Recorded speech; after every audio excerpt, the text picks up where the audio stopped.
Welcome to Live, life-inspired views for every day. My name is Kris Meyer, and I'm a curious soul. This past week, I've been surrounded by multiple layers involving death. I'm sure you may be wondering, oh boy, is this going to be a difficult podcast to listen to? Well, I hope you will bear with me. My husband's sister died on Friday night. She had cancer twice, and the third time she couldn't beat it.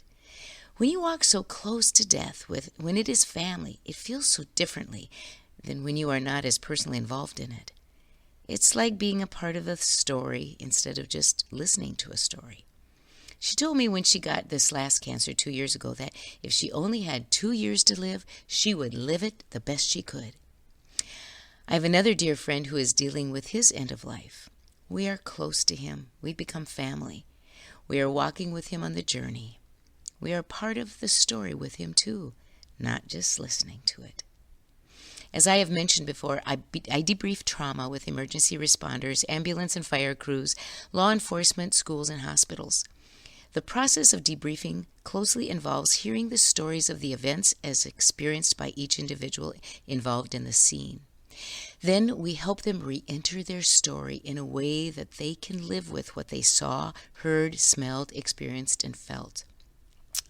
It is an honor to be invited into their story and work with them as they reframe or restory the trauma into a memory that allows them to return to helping others in emergency situations again. I'm so grateful that death to me is fascinating and not something I fear. It wasn't always that way. I was so afraid of dying when I was young. But when I was 49, I was diagnosed with cancer. I practiced death in my mind. I practiced seeing the light. I imagined watching my husband and children come into the funeral. I wondered what could be good about this. It was during the Gulf War, and I thought, if I died, I wouldn't have to wake up and read the newspaper to wonder if my son would have to run and fight in World War. Suddenly, I felt complete peace and haven't been afraid since. Not everyone comes to that kind of peace while living. I believe everyone does when they finally die, though. I have talked to so many who have had near-death experiences who really didn't want to return because it was so wonderful. When our son Andrew was a little boy, I remember saying to him, "Andrew, how come I love you so much?" He responded with, "That's the way of life." Pretty profound, isn't it? The mystery of death truly is the way of life. We as humans know that it will come to us someday, and no one has ever been able to really figure it out, but it will come. And as my mother-in-law said, reflecting on her near-death experience, we will love it. My sister has a friend whose brother was named Charlie.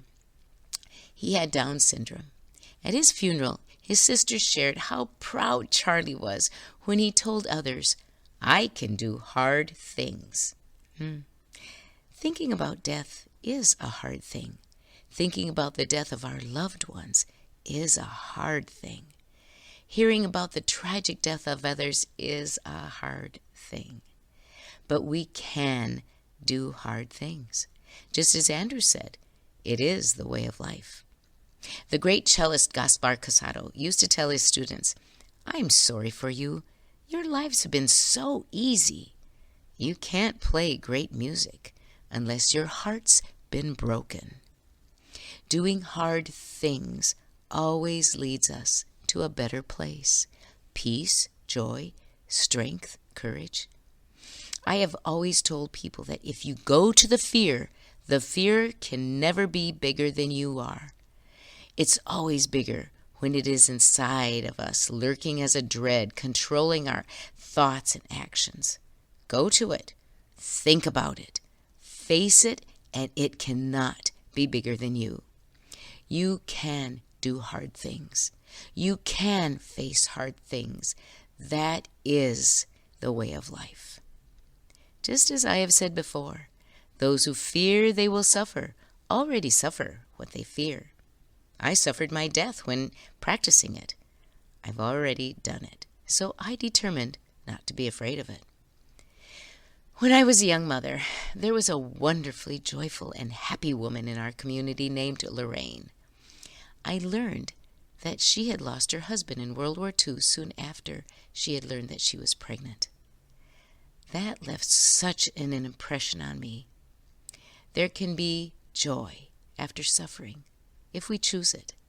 Lorraine lived so joyfully in spite of her great loss. We can too. We can do hard things. It is the way of life. This week, on your bathroom mirror, write, I can do hard things. Join me next Monday for Live, Life-Inspired Views for Every Day. I'm Kris Meyer, and I'm a curious soul.